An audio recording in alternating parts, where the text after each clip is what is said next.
భారతరత్న ప్రపంచ మేధావి doctor BR Ambedkar రాజ్యాంగం రాసి దేశ ప్రజలందరి జీవితాల్లో వెలుగులు నింపారని, అటువంటి మహానుభావుడు మహనీయుని ఆదర్శంగా తీసుకుని ముందుకు సాగాలని సామాజిక సేవకుడు యాంకర్ చోటు పిలుపునిచ్చారు. స్థానిక 47వ డివిజన్ సారంగధర్ రెడ్డి టీవీ రోడ్లో అంబేద్కర్ జయంతి సందర్భంగా ఆయన విగ్రహానికి చోటు ఆధ్వర్యంలో పూలమాల వేసి ఘనంగా నివాళులర్పించారు. అనంతరం 1000 మంది పేదలకు భారీ అన్న సమారాధన కార్యక్రమాన్ని నిర్వహించారు. చోటు మాట్లాడుతూ అంబేద్కర్ జయంతిని ఒక దళిత వాడల్లోనే కాకుండా దేశవ్యాప్తంగా అన్ని పట్టణాలు, పల్లెల్లో నిర్వహిస్తే మరింత మంది అంబేద్కర్లు సమాజానికి అందుతారన్నారు.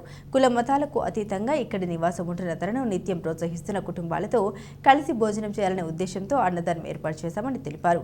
ఆయన వెంట స్థానిక పెద్దలు, అంబేద్కర్ యూత్ కమిటీ సభ్యులు ఉన్నారు.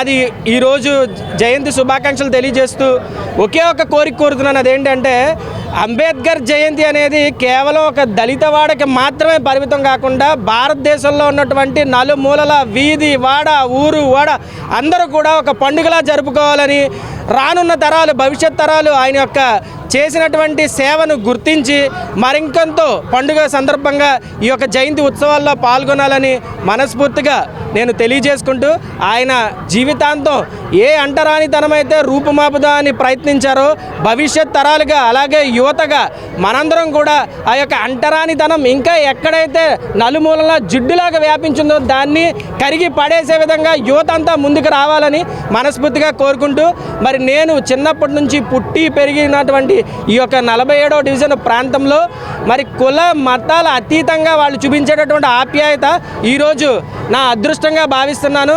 అది నాకే సొంతం, ఎందుకంటే ఆ అదృష్టాన్ని భగవంతుడు నాకు ఇచ్చాడు. మరి వారితో ప్రతి ఇంటికి నేను వెళ్ళి భోజనం చేయలేను కాబట్టి మరి వారందరినీ ఒక చోట ఈ యొక్క పండుగ రోజు పిలిచి వారితో పాటు ఈ యొక్క భోజనాలు ఏర్పాటు చేసి వారితో పాటు భోజనం చేయడం అనేది నాకు ఎంతో ఆనందంగా ఉంది. సుమారుగా 1000 మంది ఇక్కడికి రావడానికి సిద్ధంగా ఉన్నారు. అయితే ఈ యొక్క కార్యక్రమంలో ఇక్కడ పంచుకున్నటువంటి ఈ యొక్క యువత ఎవరైతే ఉన్నారో వాళ్ళందరూ కూడా అహర్నిశలు శ్రమిస్తేనే ఈ యొక్క కార్యక్రమం అనేది జరుగుతుంది.